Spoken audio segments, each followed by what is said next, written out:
Assalomu alaykum hamma kanalimiz a'zolariga. Keyingi navbatda uskunamiz hozir Norin tumanida o'rnatyapmiz. Ikkalamiz bilan yerlarni tayyorlashib, bu yerda qoliplarimiz.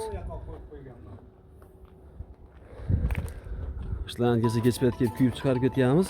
Ertalab qo'limiz tushib kirdi yozi. Xudo xolasa kesib chiqib, chiroyli chiqarib olishdi.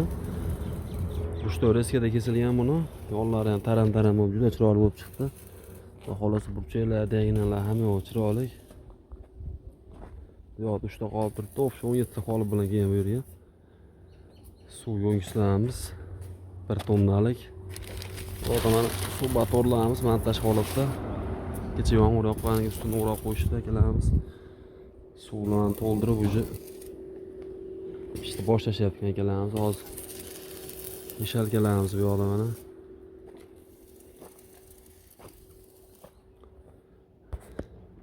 Oldi reskalarimiz ham turibdi. Shavno reskamiz universal. Undan boshlab tortib ketaveradi. 20, 30, 60 razmerda kelgan toqchiga qarab kesib ketaveradi. Bort ruchkalarimiz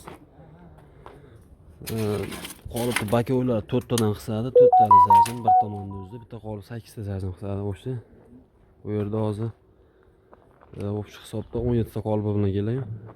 17 ta qolip bilan kelib, xudo xolasa 10 ta mana ishga tushirib berdi akalarimiz. Bu tomonga qolib terishar ekan, joylarni qilishyapti hozir tayyorlab. Yarim kubali mishalganimiz 220 tokka motorni moslaganmiz. 3 fazaga ham 220 ga ham ishlaveradi. Astondan kecha tayyorlab chiqarib berganmiz buni.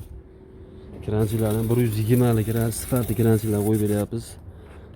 Xudo xolasa ekrandan raqamlar aloqa chiqaversa, penavlo, gazavlo uskunasi kerak bo'ladigan bo'lsa, O'zbekiston bo'ylab yetkazib beramiz.